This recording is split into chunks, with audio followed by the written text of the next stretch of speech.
Next up we have the Little Waagh. Gork will fix it. Will reduce speed and charge bonus of enemies. Can be useful when you are up against high charge enemies that rely on impact and charge bonus to get the damage done. I'm looking at you, Demigryph Knights. If you are able to reduce the speed of Demigryph Knights as they are disengaging, for example, it will make it a lot easier to catch them. Vindictive Glare, standard magical missile, can be upgraded by double clicking the spell when you're casting it. It doesn't increase range, but it gives an increased number of missiles. And these, the Vindictive Glare and the Gaze of Gork together, can be very, very powerful. It's a standard magical missile with range 250. Now, the downside to it is that you can't have it on a flying wizard. Can't have it on a flying shaman. So, if you have it on foot, line of sight can become a problem. And then we have Curse of the Bad Moon, the most expensive spell. So if you upgrade it, the duration becomes a massive 44 second spell rather than 22 seconds. If you manage to hit with this, and it travels in a beneficial way, it can disrupt a lot of enemies, it can do damage. However, using 22 mana and being super unreliable, the nasty curse lasts for 44 seconds, so minus 15 armor, minus 24% speed, and minus 34 melee attack on potentially a lot of enemy units.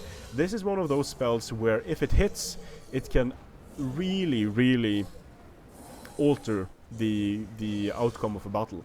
Because minus 15 armor, minus 24 speed, and minus 34 melee attack just means that most enemies are going to get hit more, they're going to take more damage, and it's going to be much harder to get proper charges when your speed is reduced significantly.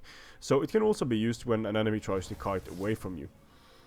The Night Shroud reduces the accuracy of enemy skirmishers and reduces visibility as well. If you upgrade it, it reduces it increases the effect area on the ground, so from 30 meters to 50 meters. And I haven't been able to use this spell that well. I much prefer spells that increase damage. Sneaky Stabbing, very cheap, can't be upgraded, but plus 18% armor piercing damage. If you're looking at a unit like Black Orcs that get plus 18% armor piercing damage, that suddenly becomes a whole lot of armor piercing damage. It won't have that much of an effect on units that have low armor piercing damage, but on units with high armor piercing damage, like Boarboy Biggins, Trolls, and Black Orcs, plus 18% and plus 34 melee attack means you will hit the enemy a lot more, and the hits are going to hurt a lot more, so Sneaky Stabbing can be worth it. Then Itchy Nuisance can't be upgraded either. Reduces weapon damage by 22% and melee attack by 34%. So against a unit with very high base damage, this can be very useful. It will hit less, and it will do less damage with the hits it does. And you can see these two work fairly well together. If you have plus 34 melee attack and plus 18% armor piercing damage on your Black Orcs, and the enemy has minus 22% weapon damage and minus 34 melee attack, all of a sudden, units like Greatswords, Blobs of Chaos, Chaos Spawn, Forsaken, they are very manageable once you use these two spells. So the Little Waagh, much more supportive, debuffing enemy units.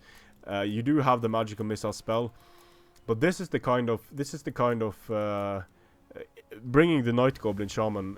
You bring the Night Goblin Shaman if you want to get engagements with your units, you want a relatively cheap spellcaster, and you want to tip the engagements in favor of the greenskins. Strength and honor.